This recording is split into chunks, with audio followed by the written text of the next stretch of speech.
Basically, my story begins in first year university. I had a year where I think a lot of problems happened to me. My parents separated that year. My dog died. That was a particularly tough day. Subhanallah. I had 2 car accidents in the space of 1 week. And also, sadly, I had a friend pass away that year. I think that year led me to sort of ask some questions along the lines of, why am I here? What's the purpose of life? Why do I get up in the morning? Why do I even bother? Why don't I just sit on the couch, watch TV, Jerry Springer, whatever? And I think I started to ask questions about, the purpose of life, and that led me to start to do a bit of a holy quest. Naturally, as an Aussie, the first thing I did was investigate Christianity. I had a few Christian friends, and I remember going to a church camp. It was one of the funniest camps I've ever been to in my life. Everybody was singing. I didn't know what the words were. I didn't know what they were saying. It sounded great. They had beautiful voices, but it just seemed really strange. And everybody was telling me how much God loved me, and I was thinking, God loves me? My dog died. Subhanallah. So I kept on investigating Christianity, and I went to a whole lot of, different aspects of Christianity. So we're talking about Catholicism, we're talking about Anglican, Baptist, priests, pastors. And every time I'd go there and ask questions, I'd find that they wouldn't pick up the Bible and start to say, oh, this is the answer, my dear brother.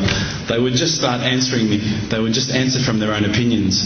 And I started to realise that there was a lot of interpretations of Christianity, and a lot of people had their own interpretations, and one priest from one church was believing one particular aspect of Christianity whilst another was proclaiming another. So I started to think to myself, the Bible is one text, but there seems to be so many different interpretations, and it was confusing. At the time, while I was in first year university, I was also working in a service station, one of my part-time jobs. And one of my colleagues was a Hindu, was an Indian Hindu, and we'd regularly change shift. And at that time, I was very inquisitive, and I'd say to him, dude, what's the deal with the elephant head guy? What's the deal with that? Why has that guy got an elephant head? And he's going, oh, that's Ganesha, this. I said, but couldn't you have chosen like a lion's head or something a bit better? We'd have, these really deep theological debates while people were buying petrol. And I'd be saying, yeah, but why, bro? $5 of gas? Thanks, mate. Yeah, no problems. And again, I found that was very hard to stomach. So I sort of investigated a little bit further. I had a good friend of mine was a Mormon, and I found that this religion actually appealed to me the most out of all of the Christian religions, the Church of Latter-day Saints. They were quite strict. They don't drink alcohol. They don't drink caffeine, so unfortunately Coke's out, guys, because I know Lebos love Coke. But again, there was that leap of faith I felt that I had to make to embrace this religion. And I found that, I wasn't just into making a leap of faith, I wanted proof. I also investigated Judaism, would you believe? And my original name before Ebubekir is Reuben. So if you've probably seen all the movies, you've seen Reubenstein. At the end, they probably thought I was Jewish, so they thought, oh, this guy's, one of us. But again, I just didn't find what I was looking for. Lastly, I probably looked into Buddhism, and I found that this was probably the religion that I was going to choose. I thought, look, this is great. There's so much, people at peace here. They seem to be really switched on, and they seem to be living one with the world, and that's what really appealed to me. But the more and more I looked into it, I guess I realised that it wasn't a religion of God. It was just a nice way to live. One of my friends, one of my close friends, who's a Christian, would you believe, said, tell me the religions that you've investigated. So I went through them. I said, Judaism, Christianity, Catholicism, Buddhism, Hinduism, da-da-da-da. He goes, what about Islam?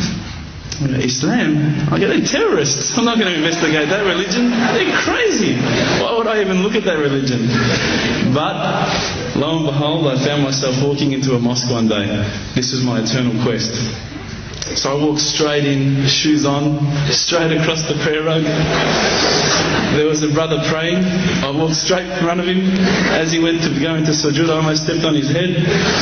Subhanallah, I didn't have any clue what I was doing. I looked over and I saw this brother. You probably know this guy. This is Abu Hamza. He's come here and he's lectured a few times. SubhanAllah, I call him Abu Da'an because he's got a very large beard, mashallah. He came walking out towards me and I thought, today I'm about to die. This is the last day of my life. I'm a dead man. I'm a white boy in Lebland. What am I going to do here? I'm dead.